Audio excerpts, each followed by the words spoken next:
Hey everyone, welcome back. You know how we roll, right? We take your burning questions, we find the coolest, most relevant info out there, and we deep dive together. That's right, we go deep. And today, we're tackling a topic that's been popping up in our inbox a lot lately, beam and block flooring. Yeah, it seems like everyone's suddenly talking about it. hmm But is it all hype? Or is this flooring system really worth all the buzz? Well, to get to the bottom of that, we're turning to a video breakdown by construction expert Patrick Kamau. He's got some strong opinions and some pretty catchy phrases about beam and block.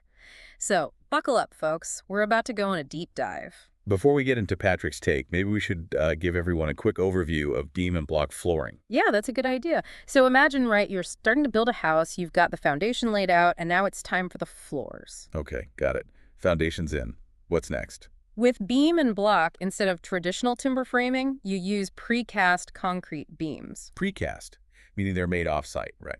Exactly. They're made in a factory to the exact specifications of your project. And then these beams are delivered to your site and they're laid out across the foundation. Okay, so far so good. Beams are down. What fills the gaps? The spaces between the beams are then filled with concrete blocks, and all of that gets topped with a concrete screed. And there you have it, a solid level floor ready for whatever finishing you want, tiles, wood, you name it. Gotcha. So it's like a giant Lego set for grown-ups, but concrete Legos. Yeah, kinda. But that precast part is really key here because it means a much faster construction process. Less time spent on site, less disruption for you. Right. That's a big deal if you're, like, living through a renovation. So that's the basic idea. Now, let's get to Patrick's video and those bold claims he was making. Oh yeah, he definitely didn't hold back. He calls beam and block the shiplap of flooring, which Yeah. is an interesting comparison. Haha, yeah, not sure I get that one. But he also says it's built to carry the weight of your dreams. That's pretty catchy, though. It is catchy, but is there substance behind the marketing? Let's break down the benefits he highlights one by one. Okay, first up, speed. The video shows a time-lapse of a beam and block floor going down, and it is crazy fast. Like, is that realistic? Yeah, absolutely. That's one of the biggest selling points of this system. Because everything is precast and ready to go, installation can be super quick. So how much time are we talking about saving here compared to, say, a traditional timber floor? It can vary, of course, depending on the project, but potentially you could be looking at weeks shaved off your construction timeline. Wow, that's significant. I can see why people are getting excited. Okay, speed is great, but what about strength? Patrick makes it sound like beam and block can handle anything. And you know what? He's not wrong. This stuff is incredibly strong. Those concrete beams are engineered to distribute weight really efficiently. So are we talking like elephant-proof strong or what? Pretty much. The load capacity can vary, but we're talking like 150 pounds per square foot or even more. So yeah, elephants, grand pianos, you name it, beam and block can probably handle it. Okay, I'm officially impressed. So it's fast, it's strong. Hmm. What about style? The video shows some pretty cool examples, different finishes, even exposed beams. Is it really that versatile? Well, it's definitely adaptable in terms of finishes. You can go for tiles, hardwood, carpet, whatever suits your style. Okay, good to know. But what about those exposed beams? Are they like a must-have? Not necessarily. Some people love the industrial look of exposed beams, but you can also cover them up with a ceiling if you prefer a more traditional look. Right, so you do have some options there. All right, so far, beam and block is ticking a lot of boxes. But what about sustainability?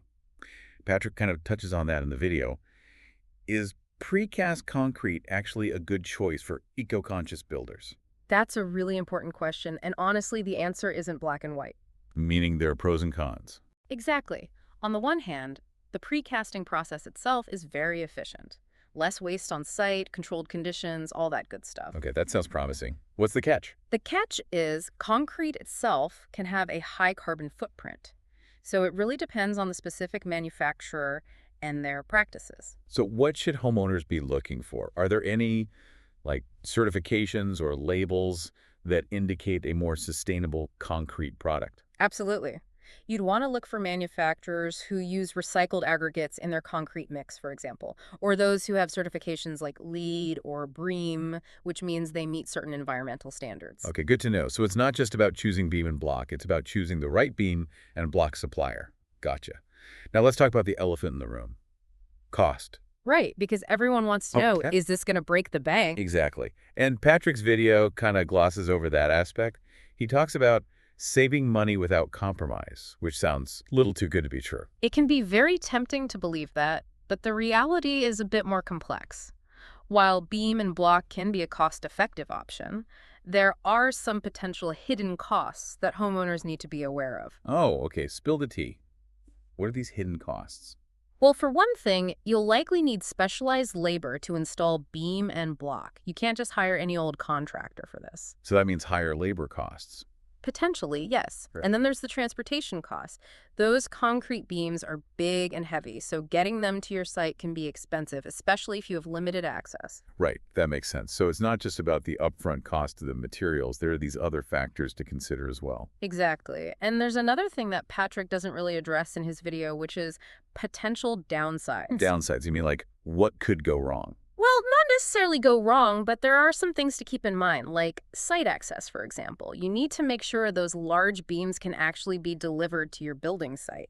If you have a tight space or difficult terrain, it could be a problem. That's a really good point. And I guess, like with any concrete structure, there's always the potential for cracking or settling over time. Yes, and repairs can be more complex with beam and block compared to a traditional timber floor, so it's something to factor in. So it's not a completely set it and forget it system. There might be maintenance down the line. Right. And that brings us back to the bigger picture, which is thinking long term. What seems like a cost-effective solution today might not be the best choice in the long run. I like that. It's about looking beyond the initial excitement and really considering the long-term implications of your choices. Exactly. Will this flooring system still be relevant, desirable, even functional 20, 30 years down the line? That's a question worth asking. Absolutely.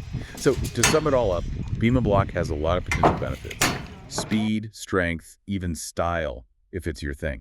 Yeah, and it can be a very efficient and even eco-friendly option if you choose the right supplier. But like with any building system, there are also potential downsides and hidden costs to consider. Do your research, weigh the pros and cons, and think long-term. Building a home or renovating is a big investment. Informed decisions lead to the best outcomes, so make sure you're asking all the right questions. Couldn't have said it better myself. All right, folks, that's a wrap on another deep dive. Until next time, happy building. Happy building!